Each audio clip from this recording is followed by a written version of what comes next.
Puji Tuhan, kita kembali bertemu dengan Bapak Ibu dan sekaligus Tuhan pun juga ada di tengah-tengah kita ini.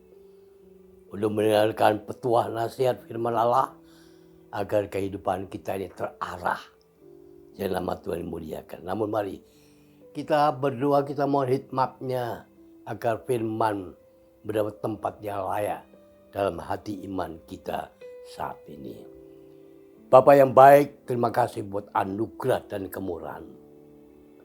Kembali kesempatan Tuhan berikan kepada kami untuk duduk diam di bawah kaki-Mu dan mendengarkan suara firman Allah. Kami butuh firman-Mu Tuhan. Kami haus, kami lapar dalam kebenaran-Mu.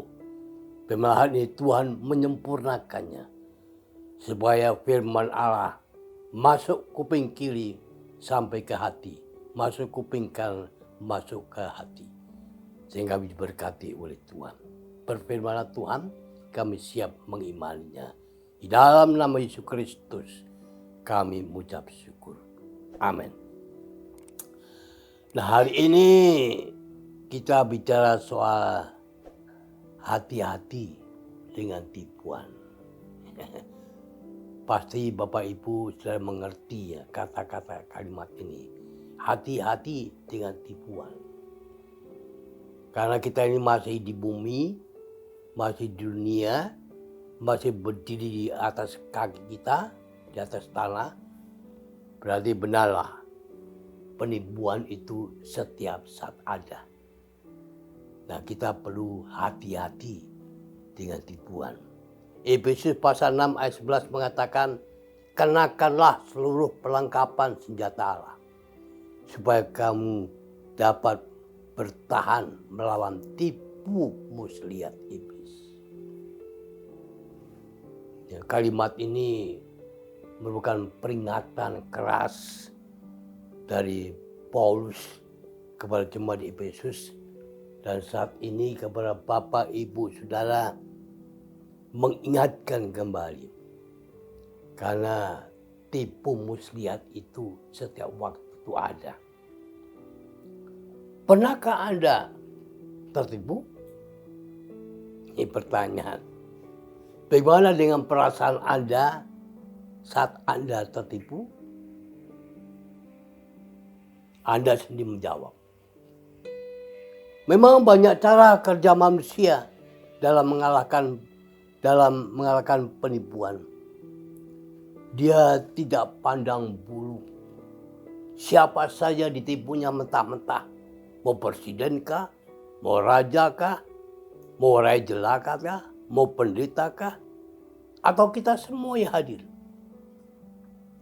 Dalam pengalaman sehari-hari, banyak manusia tertipu.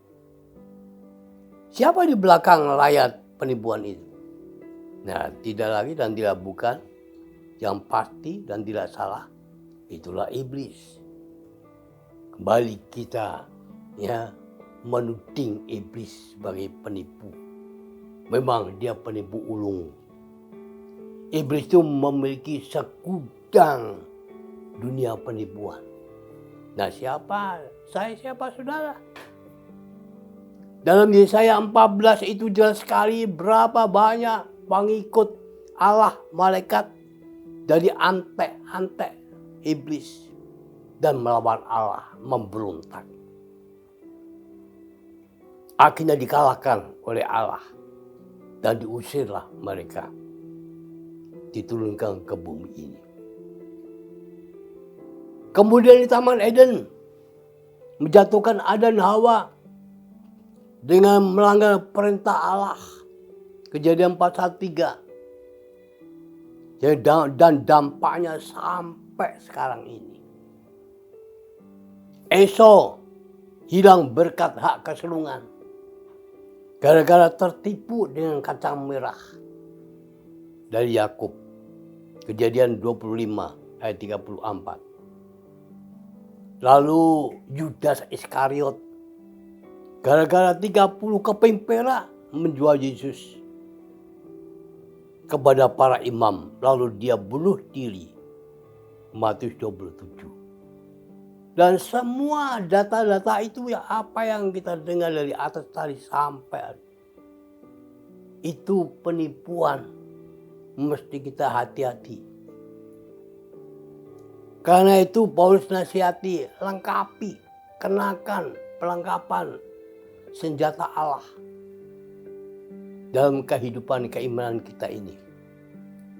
Karena dampak dari penipuan itu sampai sekarang. Makin maju dunia, makin banyak pula cara penipuan iblis. Menarik, menggiurkan, membuat manusia bernapas, korupsi, judi online, narkoba, dan macam-macam kriminal dan segala macam penipuan. Nah, ini yang menjadi perhatian orang percaya. Anda dan saya adalah milik Tuhan. Hati, pikiran, rohani kita adalah milik Tuhan. Jangan sampai kita tertipu dengan segudangnya penipuan iblis ini. Bahwa kalau kita tertipu oleh dia, kadang kala orang lain tidak memahaminya. Apakah Anda ini orang Kristen sungguh-sungguh atau bukan? Apakah Anda ini orang beriman sungguh-sungguh atau bukan? Apakah Anda ini suka berdoa atau tidak? Sehingga kita tidak memahaminya. Namun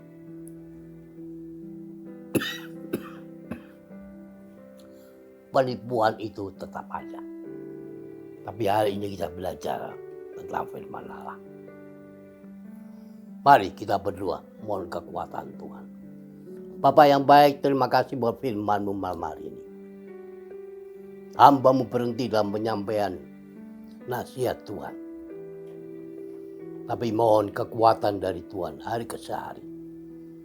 Supaya kami tidak tertipu mentah-mentah oleh iblis.